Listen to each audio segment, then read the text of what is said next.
nothing in your videos is ever going to be very powerful until you make it personal, right?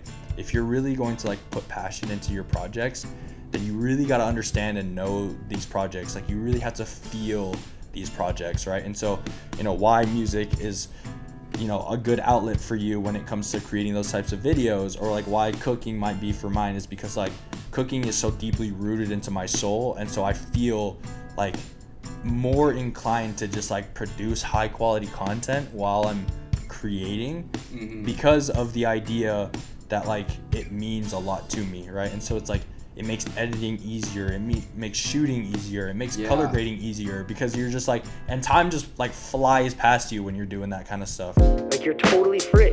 Like do exactly what feels right to you. And if you can get yourself on that trajectory, then it goes back to what we were talking about before, about being novel, about being original, about not being a photocopy of somebody who did something. If you're that photocopy, you will never be the original. But the moment you accept the fact that nobody cares, do your thing, nobody cares, and then you start to go down that path, you will just get better and better and better. Then you sprinkle on that patience I was talking about, you just keep going, and like your moment of explosion, your detonation will happen.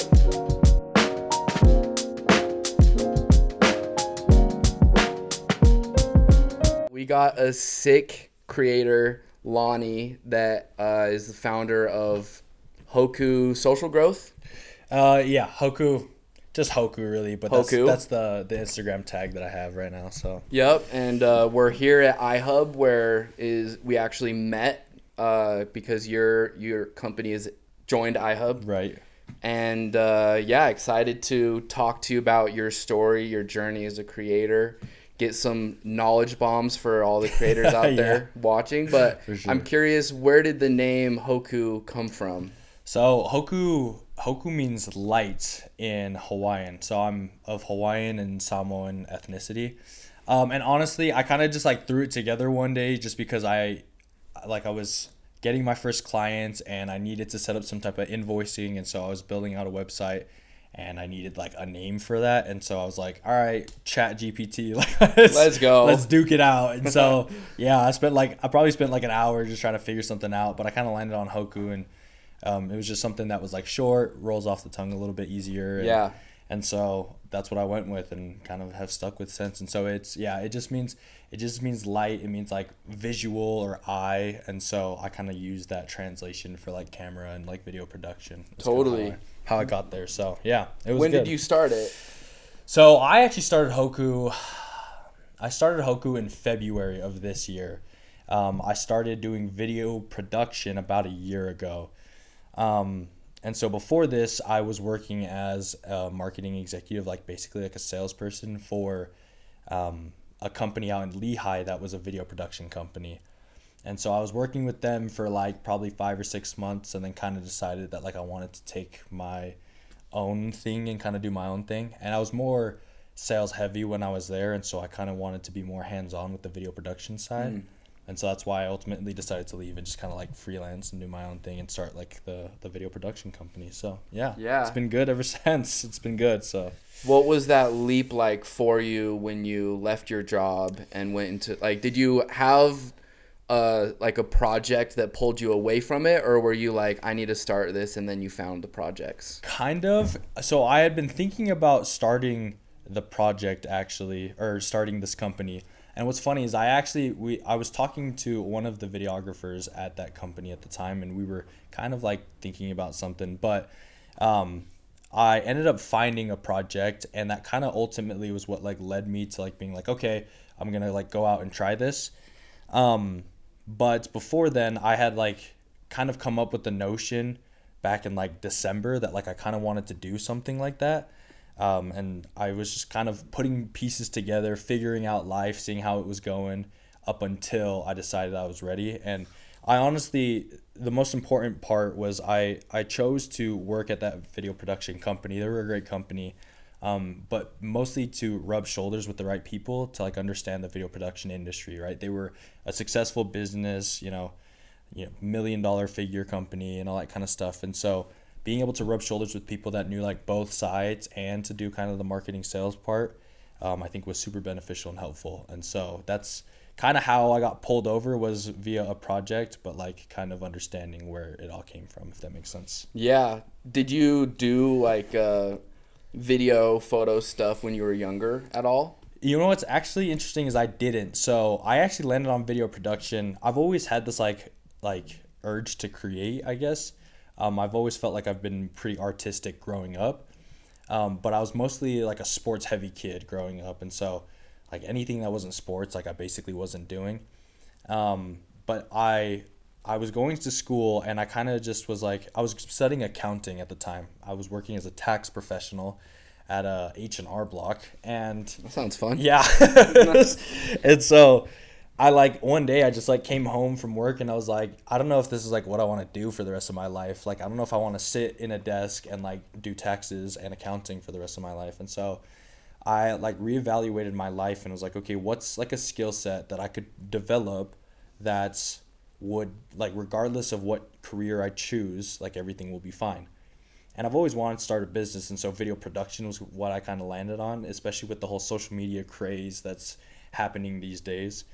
I knew that like if I could figure out how to make things look aesthetically pleasing and like tell a good visual story via a camera and like good audio and storytelling, then I'd be set for like whatever it is I decide to do in life. And so that's when I bought my first camera and everything, and just like jumped head first. And so Yeah. that's kind of how it was. What was your first camera? First camera was a Sony A7R2.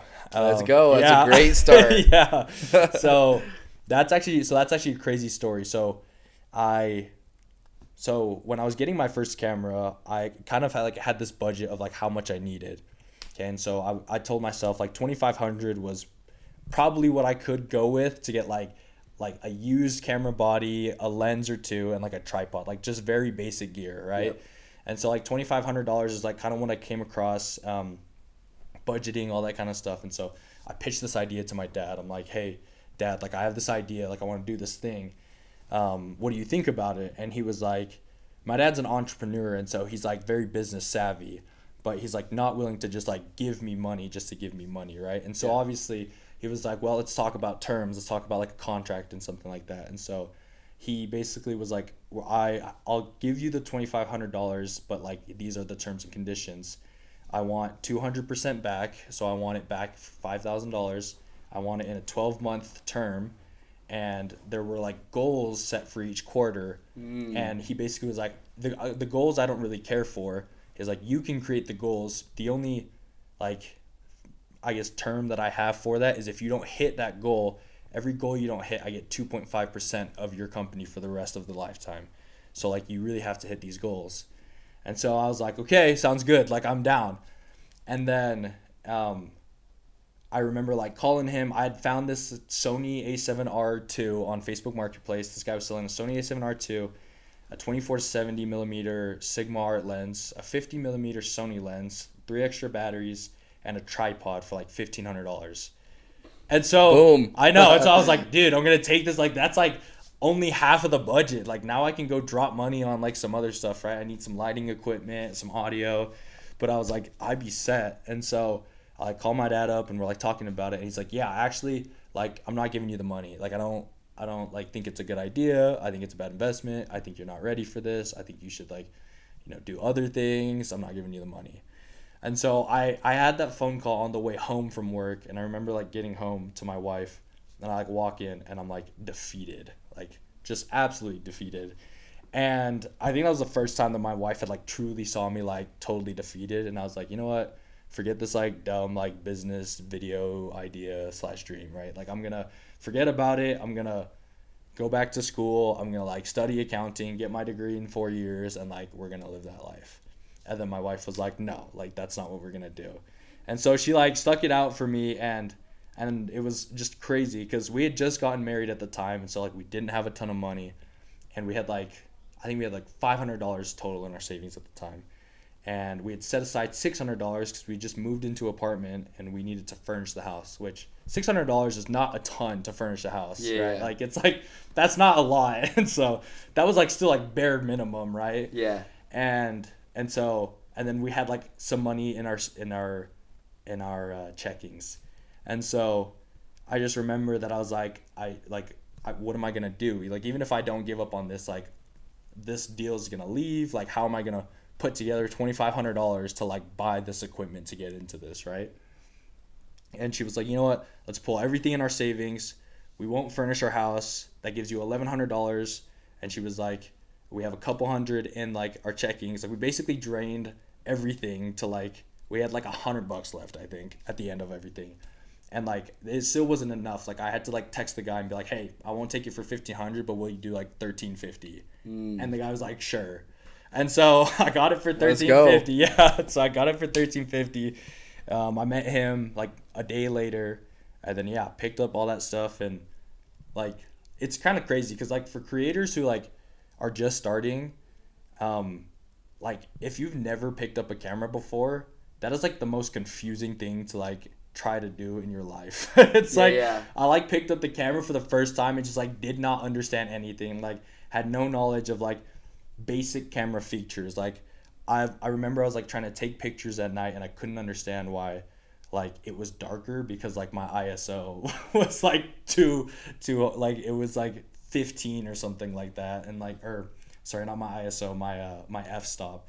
And like I couldn't understand like why things went brighter or darker and all that kind of stuff. And so it was crazy. But yeah, that's like the story of like my first camera, how I got there, and like kind of like the origin story, I guess. So shout out to my wife on that one. Yeah, dude, that's sick. Yeah. What was your first project with that camera?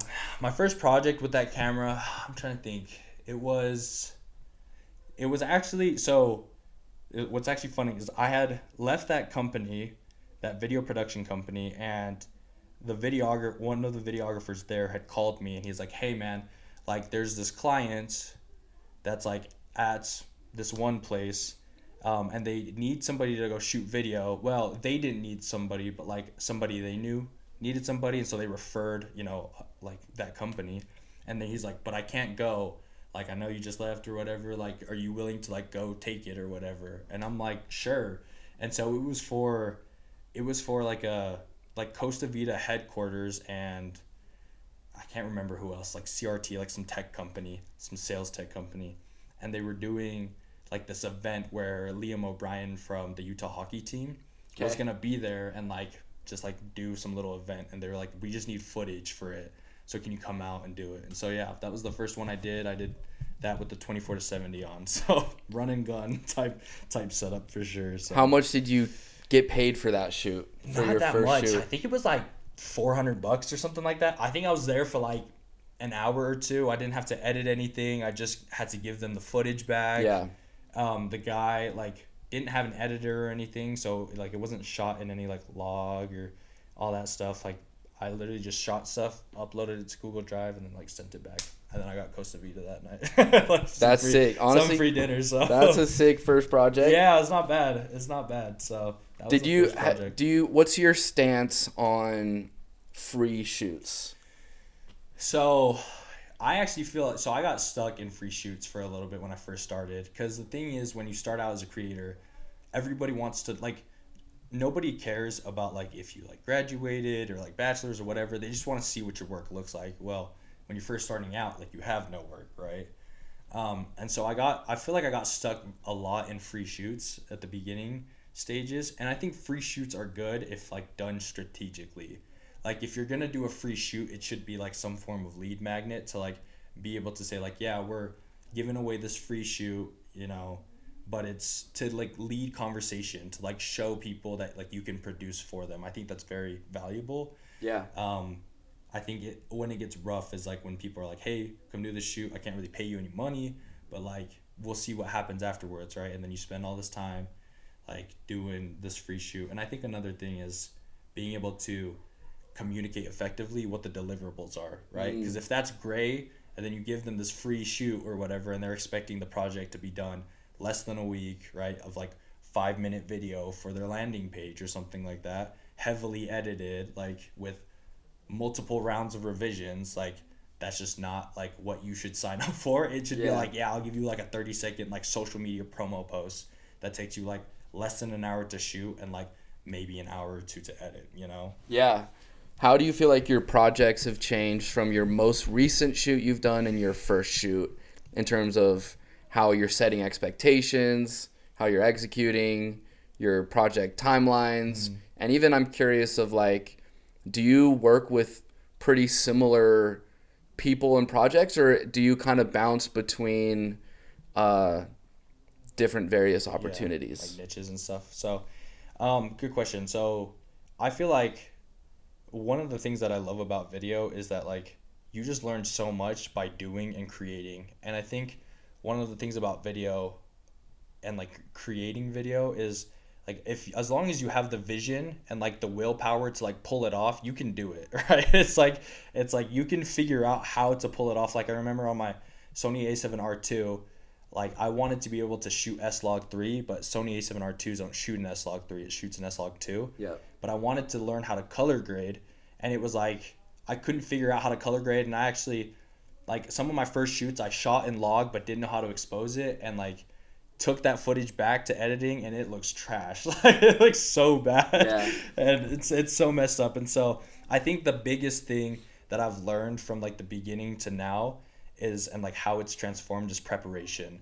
Like I'm so much more organized with clients and like shot listing and like giving them like example videos or like doing a previs edit if like they're wanting something like that, right? Like I think that's super important to be able to relay the vision, right? Because I think one of the hardest things is that like a lot of videographers and like video producers and cinematographers have these like great ideas and visuals and this vision in their mind, but it's really hard to explain that to somebody sometimes. And sometimes the client doesn't fully understand that. And so being able to use tools like, you know, doing a previs edit or like mock, you know, finding YouTube videos that are like kind of examples of what you're thinking, right? I think that helps a lot. And then I think preparation goes a long way. You know, clients appreciate when you're prepared and organized, but being able to like say, yeah, this is the script, this is the schedule for the day, this is what we need, these are all the props, I need you to, you know, bring change of clothes, at least 3 of them, you know, for whatever it is that we're doing that day, this is how long it's going to take, and this is how long it's going to take for you to get the projects back, right? I think that's been huge. The first one I did, it was like, yeah, I'm gonna like shoot it and then like, you know, I'll get back to you when I do. And then we were kind of unclear on the expectation of like what they wanted versus what I thought they wanted. And so when I produce the video and give it to them, they're like, well, this is not exactly what we wanted. Now I have to take another day to go back in, reshoot everything, re-edit, right? And that just is a waste of time. So I think that's been the huge thing. Dude, I feel that pain. Yeah. And like definitely that's been one of the big lessons I've learned as a creator in my journey is like, yeah, you get a exciting opportunity or a lead and you just want to jump in and get going. Yeah. But like nothing is worse than $5,000 to $10,000 project and the client isn't satisfied. Yeah. Like, cause that's a big thing that like I had a couple experiences like that from just like overcommitting to like really ambitious shoots. Right. Cause the client doesn't understand the technical aspect of what they're asking for. Right. And me as the expert, I'm supposed to be the one to tell them, hey, oh, it's going to be this price for a reason. Yeah. But instead I'm just like, want to close the deal. Right. And then we end up getting locked into something really messy. Right. And it's like, if you spend more time talking to them, setting expectations, understanding what they truly want, you can avoid that problem and actually give them what they want. So for sure, that's huge. What about like with like contracts? Like what's your protocol with contracts with clients? Yeah, contracts, honestly, like for a while, like contracts isn't something that I did. And it's interesting because a lot of video producers were telling me, yeah, you need contracts, but like that was how like I got locked into like doing more than I wanted to, doing free shoots, doing like all these other things, rounds of revisions, right?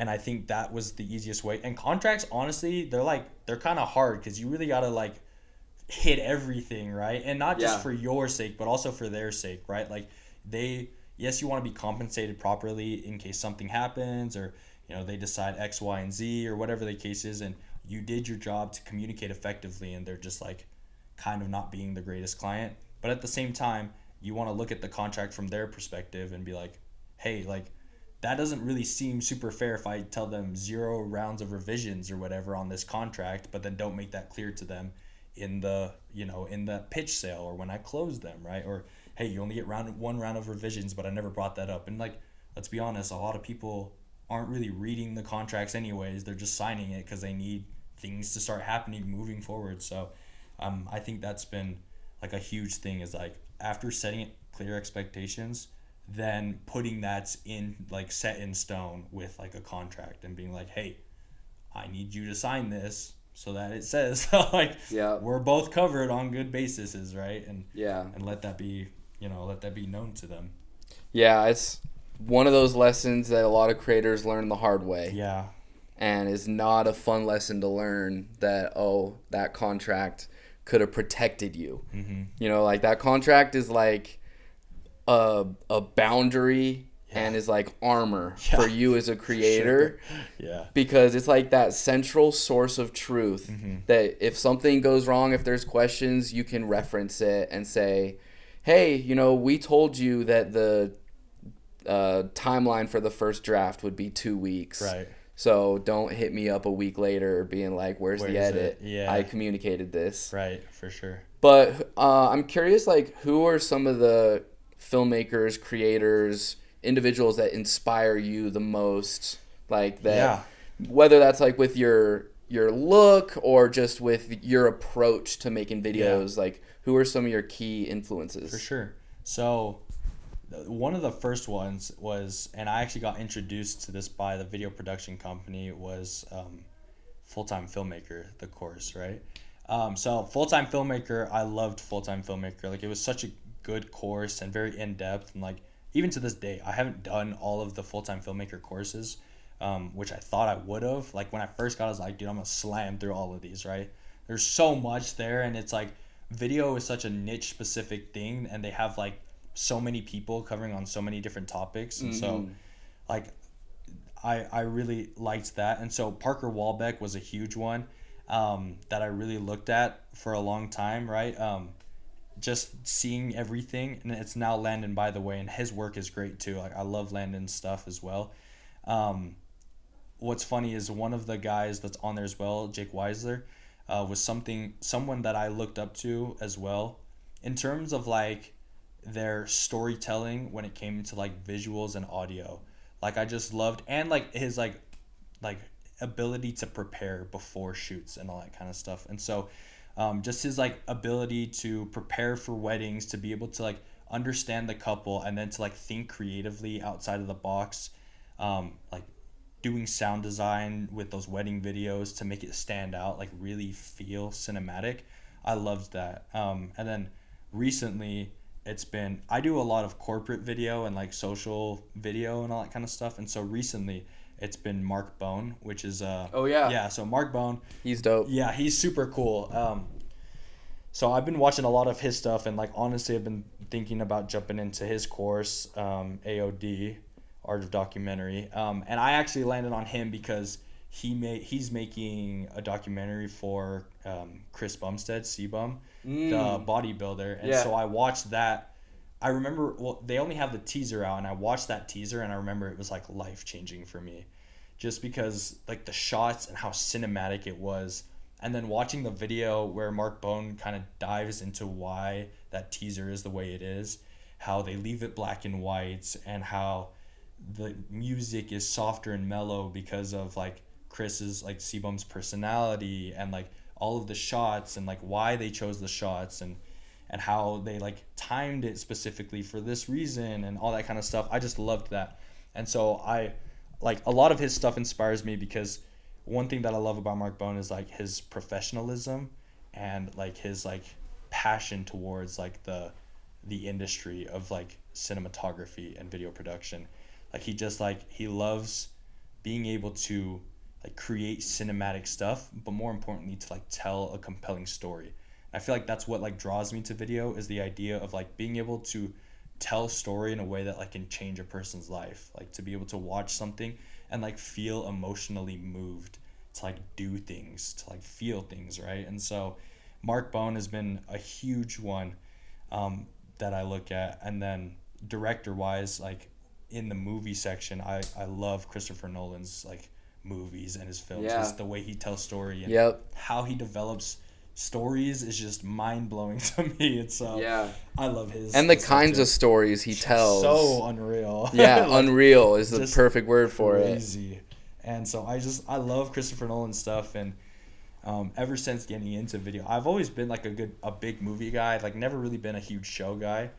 But ever since getting into video, just like I have such a deep appreciation for like cinematography and like the movie industry. I just like being able to look at like a piece of like film and like understand what really goes into that and understand like, you know, sound design and like the emotional pull that like they're trying to get out of you is just so great. And so yeah, Christopher Nolan has been one. And so I kind of use all of these like I really like a cinematic story, and so I try to do that with my video production. Is I want it to be cinematic, but at the same time I want it to be compelling, right? And so I feel like with all of those different styles, that's like kind of the thing that I try to hit, is like being able for it to look pretty, but most importantly, video has to like compel an emotion, right? And so as long as it compels that emotion, I feel like I've done that job properly, right? Yeah. So those are some of the creators for sure. Yeah, dude, that's super sick. Do you have a favorite Christopher Nolan movie specifically? So my favorite Christopher Nolan's movie is always, well, it's always gonna be probably Interstellar. I love Interstellar. That movie is so good. I just love the storyline behind it, how it all comes full circle, like kind of how it just like makes you think for like a long time and just like try to truly understand. I like the emotion that it pulls.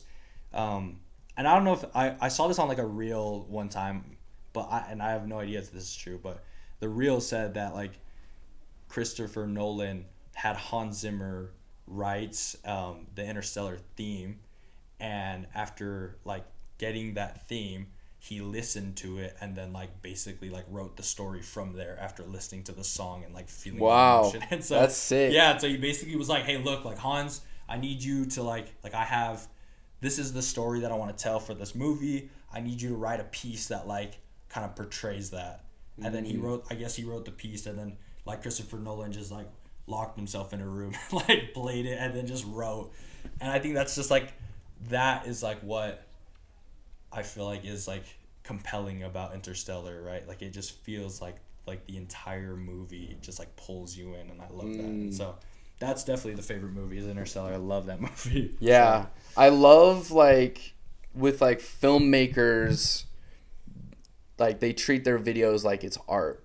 And like we just see the tip of the iceberg. Right. It's just like when you see a Picasso painting. Right. You're just seeing the output. Right. But you don't see everything that went into making that. Right. But for me, what I love about video as an art form is there's so much more control to convey an emotion or tell a story with the visuals, the sound, like unlike any other medium of like music or photography, like you put it all into one. And like when I'm in the editing room, like that's my paintbrush. Right.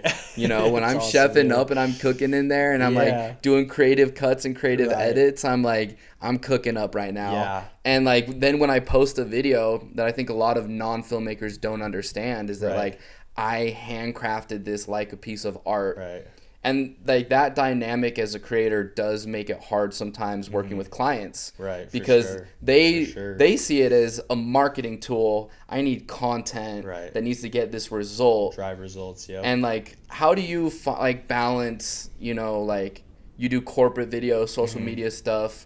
Do you like let your clients like direct like what they want and just kind of give them what they want, and then have like other projects that you can express your personal itch, or do you kind of like merge the two?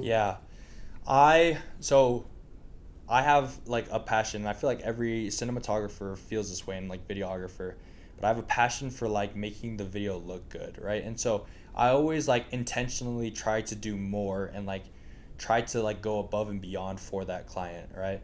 And so when it comes to like the video production process and like letting a client direct that, I basically break it down into like these two things, or I guess these three things, right? one, that it has to drive result, but really how you drive result is you have to convey the correct emotion, right? So I just look at it from that standpoint. Like, I'm not trying to like drive the result of like getting more sales for this person. I'm trying to drive the emotion of like making the consumer feel left out if they don't get this thing, right? Making them feel intrigued, like making them feel like this is the most desirable thing, right? So that's like the first thing that I really try and think about, right? The second thing that I try to think about is trying to convey that properly over to the client, right? Trying to tell them like, hey, I understand what it is that you're trying to get and the goal you want to get, and I link it to this emotion as, you know, as a producer, right? As I'm going to produce your video, this is the emotion I'm linking that to. And so I want, and like trying to convey that to them and show them that like, hey, we're trying to evoke the emotion of like feeling left out if they don't have this, right? So after you kind of preface that, then it becomes a lot easier to tell that vision of why you believe it should be the way that, you know, you want it to be, right? And then after that, honestly, like if you have to lean one way or the other, I do feel like you should lean towards the client because they are paying you for what it is that they want, right? And so as much as it is your vision because you are the producer, it is their vision because they're hiring you to produce this project, right? Yeah. And so at the end of the day, if you produce something and you didn't love it but the client loved it, it probably means that you need to pick a better client. It's like, it's a win for sure because they loved it. And if it did the thing that it did, that's great. But if you didn't feel like you loved doing that or whatever, then you need to chase different clients, right? Yeah. Then find, and that's just a learning curve, right? Like creators will figure that out, right? Like I remember committing to a project and then like producing it and being like, wow, I actually did not enjoy doing that, right? And they loved it and it was fine, but like I was just like, I feel like I just wanted so much more for it and it just wasn't what I envisioned it to be. Yeah. So then you just chase a different client. You just find other people. So yeah, get another project. Yeah, and so and with the like passion projects, like I do a lot more passion I do passion projects that kind of like itch that creative side of me, because sometimes it's just good for you to just be able to go out there and like create what it is you want to create and like not really worry about what everybody's gonna say about it. Like just put it out there, right? And I feel like as people do that and like as creators do that, like that's how sometimes they find work, right? Like that's honestly like one thing that I do is like I love to cook, and it's like a weird thing, and it kind of goes along the lines of like being able to create. And so I love cooking. Like cooking has always been a passion of mine. And so like I create cooking videos and I post those, and I surprisingly enough I posted those like just because I wanted to, and like honestly I was like I want to work on a few editing tricks, and so I was like I'm going, and I didn't want to just like test it on a client, and so I was like, you know what, I'll create a cooking video, something I'm passionate about, so I can test those editing tricks. And then I actually ended up booking clients from posting those because people were like, hey, I saw your last post, that thing was sick, like I have a project that I would love for you to come shoot, let me know if you're interested.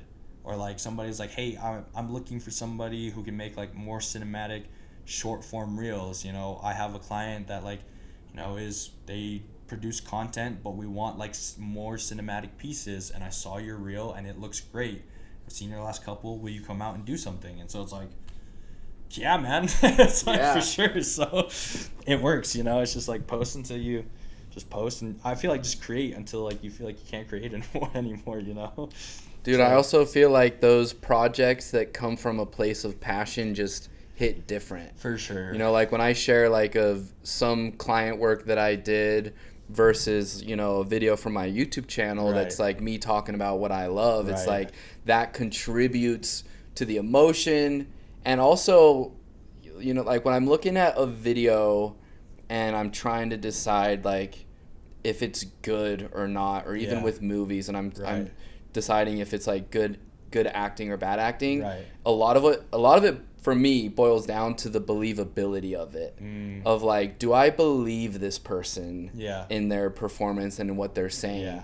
And if you're not talking about, you know, something that you're truly passionate about, then that believability is going to go down. Right. That for me, that's a huge contributor to the overall quality. Right. You know, like it's like when I'm seeing a movie, a lot of kid actors that suck. Right. Because they're kids, so you cut Yeah. them some slack. But it's just like I'll see them act, and I'm like, you're reading your lines, and I don't believe it. Yeah. I'm That's, like, hard. losing the illusion that you are the character. Yeah. And the real person is coming through and killing the illusion. And that, even though like with, you know, personal videos, cooking videos, or Right. for me, I do a lot of videos talking about music. Yeah. Like, even though I'm not acting, like there's still, you're going to see someone and be able to tell, okay, they actually care about this, or Yeah. like they're trying to get views. Right. And that can be a trap that I've fallen into. Right. Because No, for sure. of course it's like, okay, more views, more attention. You're going to Right. get more business. For Let me sure. try and make something that's going to hit. But then every time I do that, it's just like doesn't feel as good. Yeah. And then I end up like, you know, having a passion project that I put out, and it just hits so different. Smash it. It gets shared. I Yup. get projects from it. Like, Yeah, no, and I think that, to your point, I think that comes back to like the emotion thing, right? It's like you believe something because you feel the emotion, like yourself, right? Like a lot of like good movies that, you know, I'll watch this movie and I'm like, okay, like what emotion am I feeling right now, right? Like, do I see this as a relatable thing that's like, wow, like that person just lost their significant other or whatever. It's like, if I lost like, is it making me feel like thinking about like what happens if I lost like mine? You know what I mean? I feel like that's, and so, and to that point, somebody once told me that like nothing in your life will ever be powerful until it's personal. And so like to that point, I think it's that same type of concept. Like nothing in your videos is ever going to be very powerful until you make it personal, right? If you're really going to like put passion into your projects, then you really got to understand and know these projects. Like you really have to feel these projects, right? And so, you know, why music is, you know, a good outlet for you when it comes to creating those types of videos, or like why cooking might be for mine is because like cooking is so deeply rooted into my soul. And so I feel like more inclined to just like produce high quality content while I'm creating because of the idea that like it means a lot to me, right? And so it's like it makes editing easier, it makes shooting easier, it makes color grading easier, because you're just like, and time just like flies past you when you're doing that kind of stuff, right? Like I'll be editing a video or shooting a video and it just feels like time is just like flying past me because I'm just like so like engulfed in this idea of like trying to create this like vision and bring it to life in the way that I see it, right? And then when people see that, they're like, holy crap, that's like so good. And it's because I put like a lot of, I would say, energy into it, right? Yeah. Like I just poured everything I had into that. And then after I produced it, I was like, okay, now that I'm done with this and like I've like had a couple days to step back, I love it and it looks good, but there's still more things like I would love to do, right? And so I think that, like, to your point, that believability, I think that comes from like that place of like making it personal, you know? Like a lot of great actors, you hear them talk about method acting, right? Like they just like live that character so extensively, like to some point they almost believe they are that character, right? And so like just being able to, like, a tragic example, Heath Ledger with the Joker, right? Like a lot of people feel that like his acting performance in like that Batman movie was incredible, so good, like but one of the best of all time. yeah, for sure. But then his mental health deteriorated, and like some might say because of like how engulfed he was into like who that character is as a person, right? And so like all these great actors, it's like to the point where when you see them in the street, like people refer to them by the movie name and not by like their actual name, right? Like that's how connected people are to their like roles, you know? Yeah. So I Yeah. totally agree with like your points on that. I 100% agree on that when it comes to like being able to feel things, right? So, Yeah, I feel like a lot of like building a brand online Mm-hmm. is you want to attract the right people. For sure. And so it's Yeah. like if you're not putting out those authentic personal videos, Right. or like if you're trying to attract someone that's like, you're almost like hurting your ability to do it by trying too hard. Yep. Versus like if you just do you and talk about what you want to talk about, Right. you'll attract the people that actually like those things. For sure. So like for me, like especially like I'll like consult a lot of my clients on how to do their social media. Right. And for the longest while, like I'd try and make videos to attract more clients that want to Right. hire me. Right. So I'd make videos related to, you know, video production related Yeah. topics. But then I was like, I don't like these videos. I don't like to do gear review videos anymore. Yeah. I got to take my own advice. Yeah. Like if I'm talking to a client, they got to look at my YouTube channel and see the things that I'm passionate about. Right. And if they don't, then it's like I'm being a hypocrite. Right, for sure. So that was the big turning point for me, where like my content was always so all over the place. For sure. Be like a travel vlog, Yeah. and then a book tip, and Yeah. then, you know, all these different things. 100%. And then I was talking to a friend who has like millions of subscribers, and I was asking him advice. I was like, dude, I feel like my videos are super sick, Yeah. but they're not hitting. Yeah. And he just went through like a few of my videos, and like one of the points that he told me was like, you need to get to the point within 3 seconds, Yeah. so that people know why they're watching. The other one that he said was like, your topics are all over the place. Right, for sure. Like, you're going to attract someone that's into marketing when you do this video about marketing. Right. And then you do a video about something else that's a totally different audience. Like, you're Right. spreading yourself so thin. Right, for sure. And so, like, after that, I was like, okay, I could just talk about music all day, regardless. Yeah. Whether it's, like, making music that I love, Right. like, stories of, like, artists that inspire me. Yeah. So I'm like, let me talk about that. Mm-hmm. And then, boom, my first video that I do in that style is, like, one of my favorite videos I've ever Right. done. One of my best performing videos. And it just felt good. Like, Yeah. shooting it, editing it, posting it came together super quick. Yeah. And just felt right, instead of me trying to be like, all right, guys, here's 3 ways to write your hooks. Yeah. Like, Yeah. that's not me. Yeah. And anyone that knows me in real life Knows that that's not I'm not about you. like that. Yeah. You know, I also like don't really like giving advice or telling people what to do. Right, for sure. I'd rather show people through me doing it. Yeah. And be like, hey, this is what I'm learning along the way. Yeah. Instead of like, you should do this. Yeah. Because I hate when people do that to me. So I'm not going to be that guy online that's like, this is the one way to do it. You should do this. You should do that. Yeah. Because it's like so nuanced. Yeah. The whole creator space, social media. I feel that. And this is a topic we were talking about on the last episode is, and I'm curious to hear your take on it. Yeah.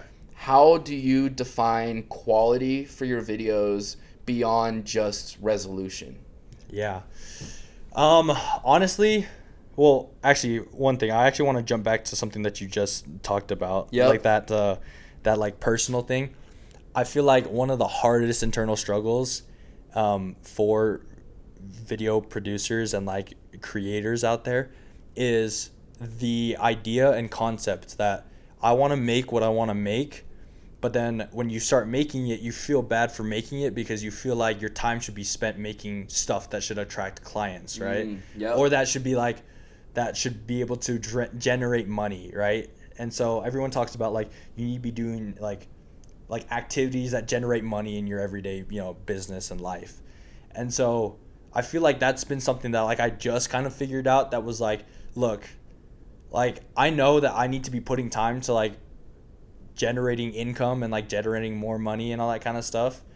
But I think it's so important to know that like you still generate income and money when you produce your passion project things, right? Mm-hmm. It's just going to be towards what it is you want to do, right? To your point, you are out here, talking about marketing and all that kind of stuff to people. That's the type of crowd you're going to attract. And then your everyday life is, let's say, in a perfect world, that you attract everybody in that crowd, right? You make one marketing video or whatever about like marketing or hooks and all that kind of stuff, and you track everybody.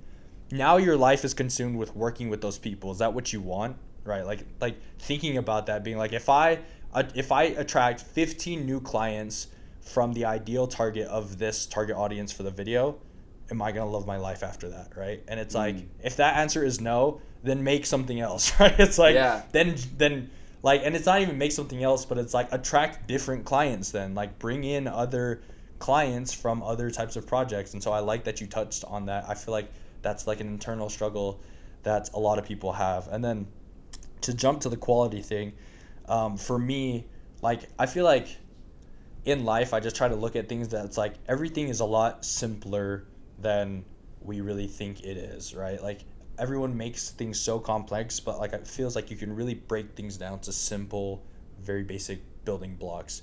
And so like I just live on the core foundation that like video needs to drive emotion. So good video means it evoked good emotion, right? And so if I create a piece of content and I'm looking at quality, right? Like being able to like have good resolution, phenomenal lighting, a good color grade, very clever editing, right? Like being able to keep it engaging, scripting was well, storytelling was awesome. That's going to evoke the emotion, right? And so it's like the small finite things that stack up are what ultimately creates that emotion, right? And so it's like when I look at things, look at like video projects and things, I just look at them like, okay, as I'm watching this, like what emotion am I feeling? Because if it's neutral emotion, then it's like, yeah, it's not a great video. Like it could be the most like beautifully lit, high resolution, shot on the craziest, red camera or whatever, right? Sony FX6, out here just doing crazy things. But like if I'm watching your video and I don't feel the emotion, then it's like it wasn't a good video, right? And that sucks as a video producer to like produce something high quality and you're so focused on like the resolution or like the lighting. Like the amount of times I've showed my wife something and I've been like, which clip do you like better? I underlit this one or I relit this one, right? Like which one feels better? And for her to be like, honestly, I cannot tell a difference.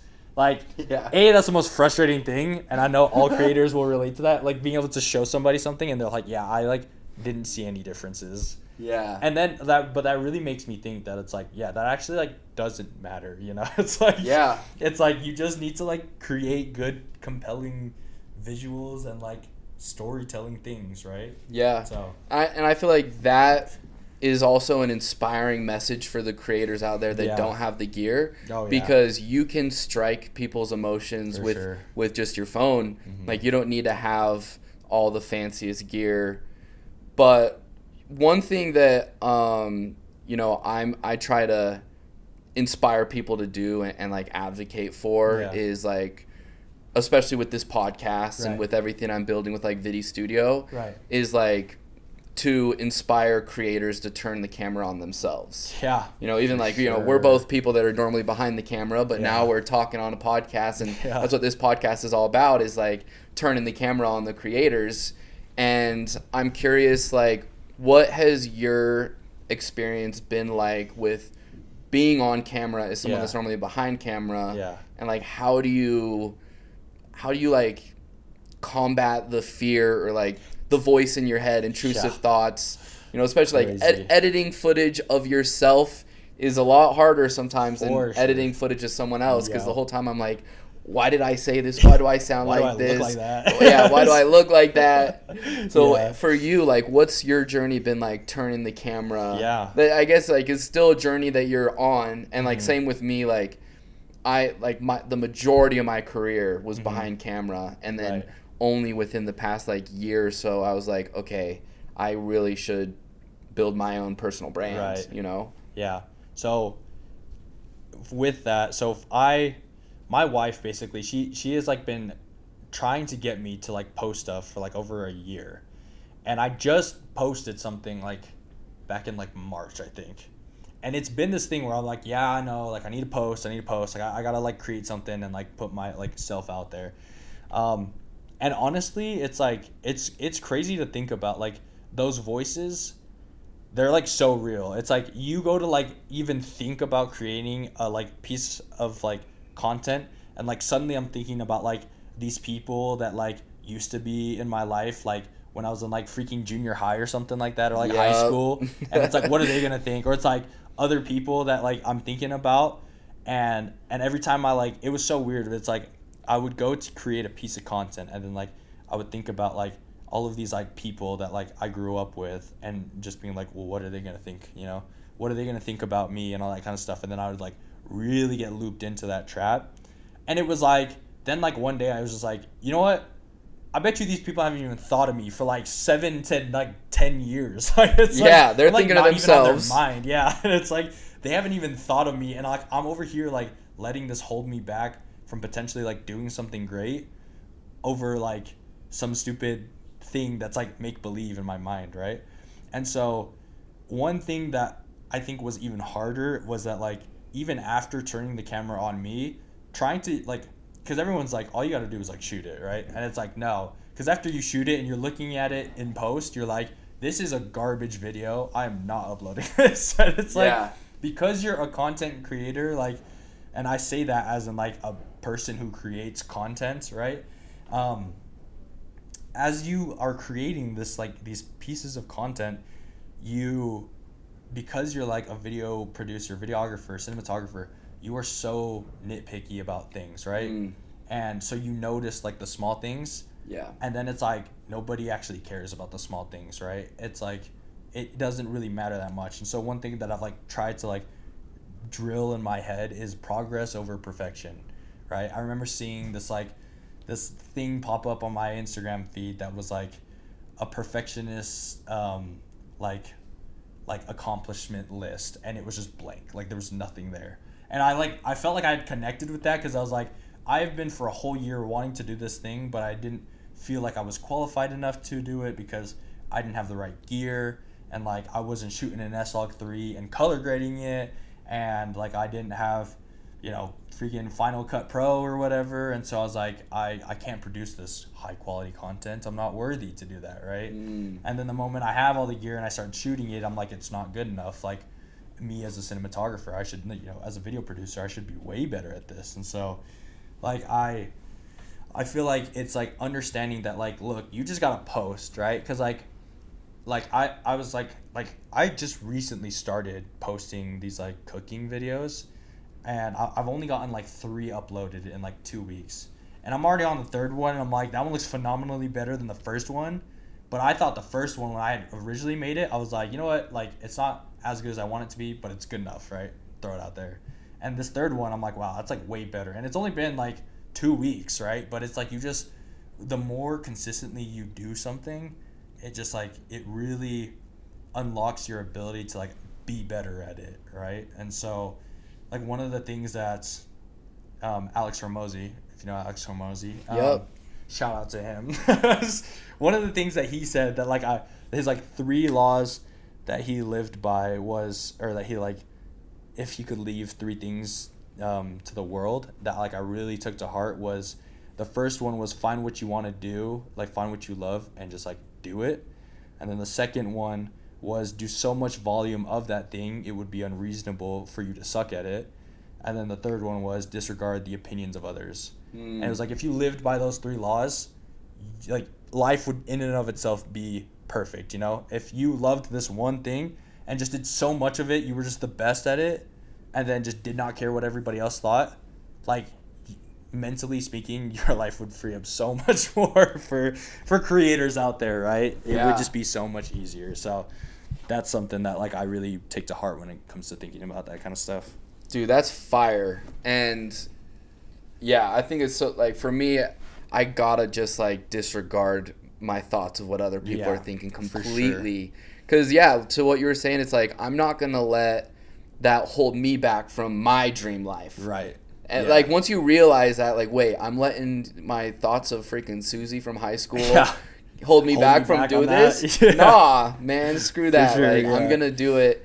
And like, that's one of the things I love about, like, I think a component to the quality of a video is the courage behind that video. Yeah. You know, like, I have so much more respect for a creator or a video when I know it took courage. Right. Like when someone's sharing a vulnerable story about a friend that they lost or whatever, I'm like, that video is higher quality than someone talking about a day in their life and their outfit check, because that was hard for them to like on camera talk about something so but someone else out there that like is going through a similar struggle, that's going to make a serious impact. Right. And like that's a huge thing that about video and social media that drives me is the impact. Yeah. You know, like, yes, you can make money. Yes, you can get all these big opportunities. Like, you can meet cool people. But, like, those numbers on the screen, even if you're getting 500 views, that's 500 real people that you never know who they are. Right, for sure. And, like, even as, like, a smaller creator, like, having people tell me that I inspired them, like, gives me gas in the tank. Yeah. Because I'm like, this is making an impact. For sure. And, like, a lot of times that impact takes years to catch up on. For sure. Like, if I put out a video, like, I put out my first, like, sprint towards, like, my personal brand, putting out my own videos was, like, 2016. Yeah. I was moving out to Newark, New Jersey to shadow this millionaire entrepreneur and to just travel the country with him making YouTube videos. And so then I made like a My Life 2016, inspired by, or My Year 2016, inspired by Sam Colder, who would do these videos every year. That's like a recap of the year. And that video just really hit a lot of people, of me like telling my story of like, I graduated, quit my job, sold my car, moved to the East Coast, lived in the hood, and then now I'm like filming a YouTube series for this millionaire entrepreneur. Right. But I didn't realize how impactful that was. So literally like 2 years ago, or maybe even last year, had someone reach out that was like, because of those videos, I decided to start making my own videos. Yeah. And now it's like their whole career and like is their life. Yeah. And it's like, they got inspired. They then took action, and then it took a couple years to get those results. But once they got the results, they're like, dang, that video, like, Mike inspired me. That's crazy. And that's crazy. And then when I remember that, I'm like, okay, I need to double down on my videos right now so that the impact in 5 years is there. Right. Because if I'm not putting out videos, then it's not going to be hitting people, and it's not going to be having that same impact. Yeah. So, like, I'm always, like, I love taking people that are aspiring creators and showing them that you can become the inspiring creator. You know, like, for sure. To like go on that, honestly, one thing that like I really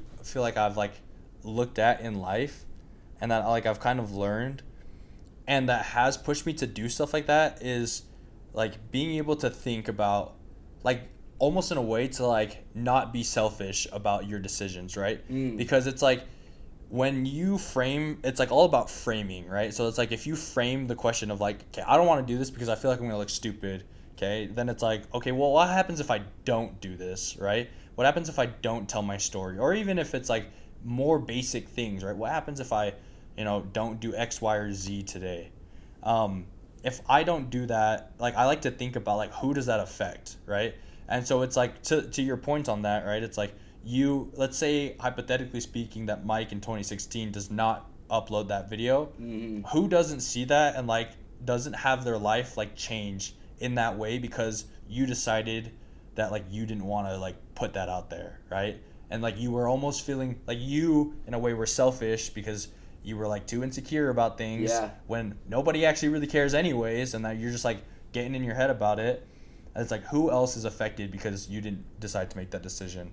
Right. And so I feel like when it comes to like, when it comes to thinking about like life, it's like, if you're going to do something, think, and like, you're like looking at a decision, frame it as like, if I don't do this, what's affected? And take that to the extreme on both ends, right? If I don't move to this place, who gets affected, right? Do my future kids potentially not get to see this future version of me? Do my people who like follow me or whatever not get to understand my story? Does somebody out there not get, saved by this or whatever the case is, right? And I feel like once you frame that and like internalize that, you're like, all right, so now that I've looked at that question, the real answer is there is no other option. I just have to do this, right? Yeah. Not for like me, but like for other people, right? And so I feel like I love that's like something that you have experience on and like have like connection to, because I feel like when creators get bigger and they start hearing those inspirational like success stories almost, that's what drives them to create more, right? It's when that like, you know, that streamer's gonna quit or whatever, but then that one kid is like, hey, you like saved my life, like I was like literally gonna do X, Y, and Z, but then I hopped on your stream and like I felt happy and I laughed and like and they were like, okay, so like now I actually can't stop streaming, right? Like I am out here trying to do the best I can for people, so I can't do that. Or it's like, hey, like I thought about, you know, this really heartbreaking moment in my life, but then I saw your video, your documentary or whatever, and it changed my life and the way I see things, right? And so it's like now because of that I'm like a lot better, right? And so I feel like that's such a like I connect very deeply on that level of like thinking, and I totally understand that. So yeah, bro, and like it's crazy because it's like there are strangers that are going to be impacted, yeah, but there's also like people that know you, like sure. your homies' little brothers, yeah, your own siblings, right. like that's one of the most fulfilling aspects for me is knowing that like I'm someone that inspires people that know me to pursue their passions, to like follow their dream, to make a video, make a song, like make some art or something, you know, like cool. So to polish off this conversation, this has been sick talking to you. Yeah, we got to do a part 2 in the future. For sure. 'Cause I'm like, I could keep talking for a few hours. This is sick. Great, man. This is awesome. But if you had one last tip or piece of advice for a beginner creator out there, what would you say to them? What I would probably say is just don't give up. 95, not even 95, but 100% of the battle is just not giving up. If in the game of like entrepreneurship and like video production and just like life in general, you win and you stay winning as long as you don't give up. But the moment you give up, that's when you actually lost. Like the moment you give in, that's when you actually lost. And so it's like things are going to get hard and like things are going to get like so bad. Believe me. It's like there are so many creators out there that are like, yeah, like I was freaking sleeping in the car before this, right? Like, and I guarantee you there's somebody that like has it worse than you do out there that like is still not giving up, right? And so like in this life and like ultimately who succeeds most are just the people who just decide to not give up, right? It's like the people who stick it out the longest ultimately are the ones who win. So if I had like one thing, it's like don't give up. I know it seems overwhelming. It looks hard. There's a lot that goes into video production, and it does get easier and it does get more fun, and like life will be just fine as long as like you just do not give up. So incredible. That's the last thing. Banger. I wouldn't have said it any better myself. So where can people find you? In the description we'll link your socials and stuff, but if you want to tell people where they can find you. Yeah, just go ahead and follow me. My main page is Lani Fiso. That's where I have a lot of my stuff, and then my business page is going to be Hoku.socialgrowth, where I'll post a lot of stuff there too. But yeah, give me a follow. I would love to have you there. Yeah. It would be awesome. So, yeah. Seeing your cooking videos. Yeah, for sure, man. We're trying for sure. So let's go. Thanks for coming on, bro. Thank you, bro. Appreciate you. Yeah. I'll talk to you. All right, y'all.